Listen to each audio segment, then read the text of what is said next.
YouTube, what is going on, everyone? It is that time. A new season for Apex Legends is finally here, and as always, we are back showing my updated settings for Season 9. We've had a few changes since last season, and we are going to jump right into it to get you all the information as quick as I can. We are streaming right as this video goes live on Twitch, so head over there and say hello, and I appreciate your support. Let us first start off with the gameplay tab, and there's a couple changes here for this season, but not too much. First off, interact prompt style. I just do default. If you're a newer player to the game, you'll probably want to do default.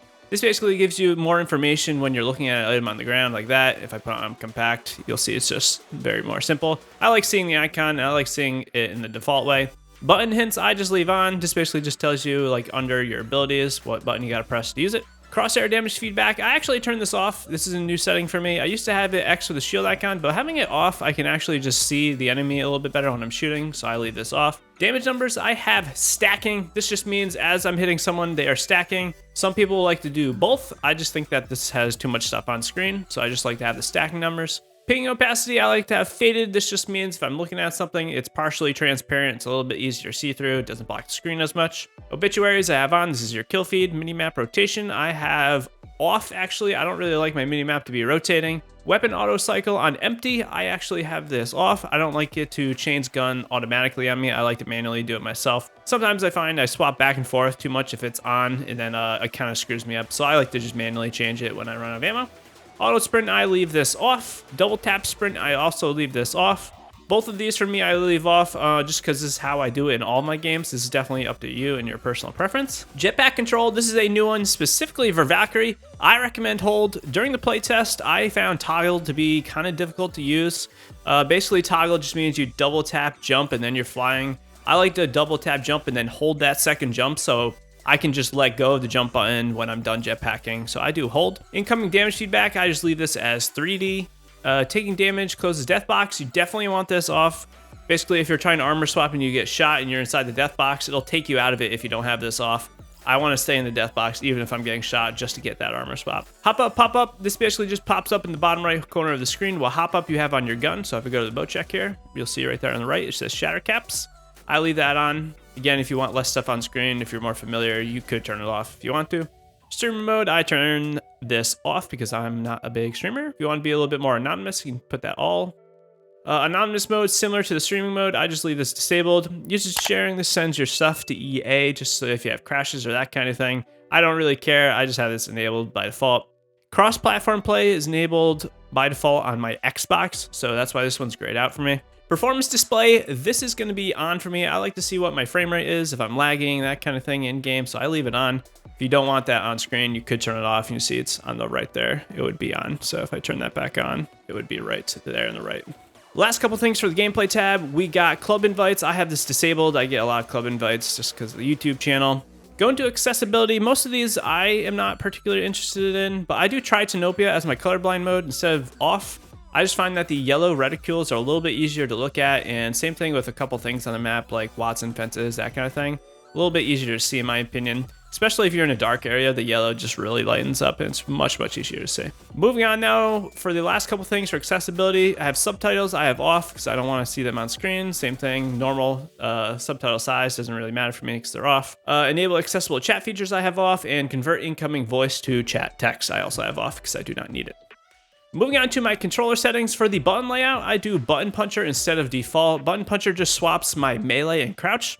By doing this means I will not accidentally melee if I hit the right stick too hard, so I do it this way. Plus I have paddles for jump and crouch, so it doesn't really matter to me. Stick layout, I just do default, interact, reload. I do tap to use and tap to reload. This for me is just a little bit cleaner. Everything goes a little bit faster, so I like to do tap for both.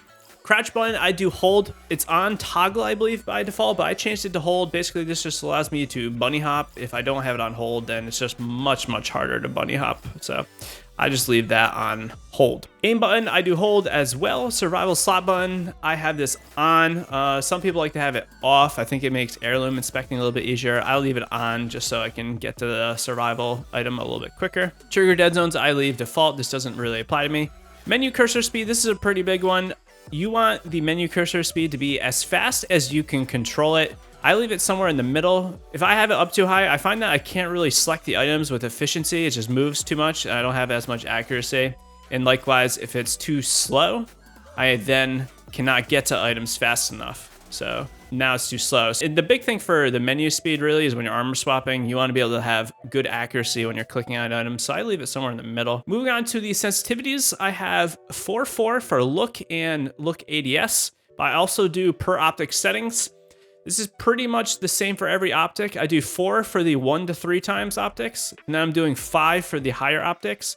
I will say I pretty much never use 4 or 6 times optics. It's very rare that I take the 2 to 4 times, and I almost never take the 6 times. I do sometimes take the 4 to 8 times sniper though, so I do have this on 5. This basically just allows me to move a little bit quicker if an enemy is slightly closer to me.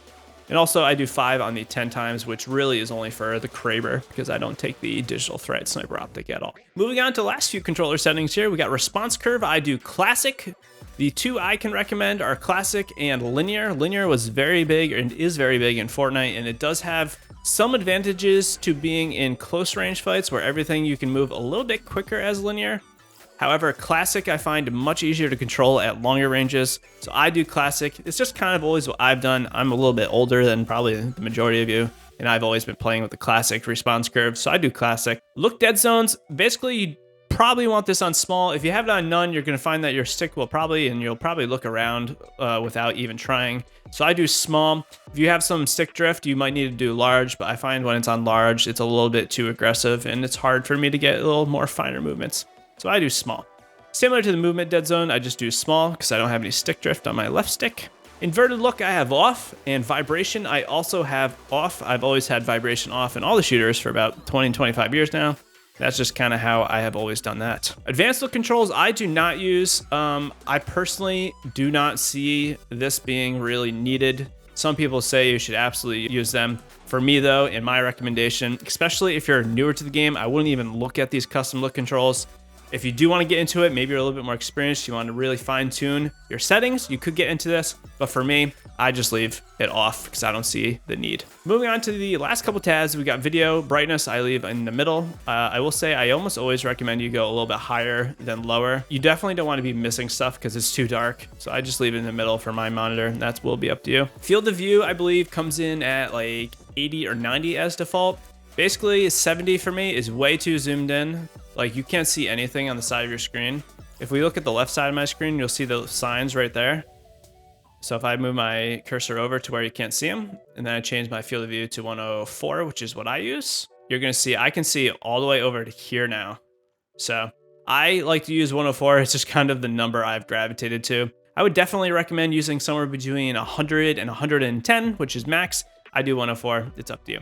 Sprint view shake, I do minimal. Again, I do not think you want it on normal. Minimal just means you're having less sprint shake when you're sprinting, and this just makes it easier to see stuff when you are sprinting. Moving on to the final tab for audio, we have my volume settings. My master volume is set at 75%. This goes back to just how my overall setup is. You could probably have this on 100 and it won't be a problem, but my setup requires a couple kind of weird things the way I'm streaming and making videos. Sound effects I leave at 100, I don't want to miss footsteps. Dialogue I cut down to half because I don't want the dialogue in game to be a little too loud. And similar, the music for me is always really loud in games, so I just leave this at 20% for both in-game music and lobby volume music. And then I like to hear the voice chat in game, so I just leave it off. I don't want it disabled. And finally, convert incoming voice chat to text. I don't want to have this happen. I don't really like it when it does this voice to chat text, so I just leave this off as well.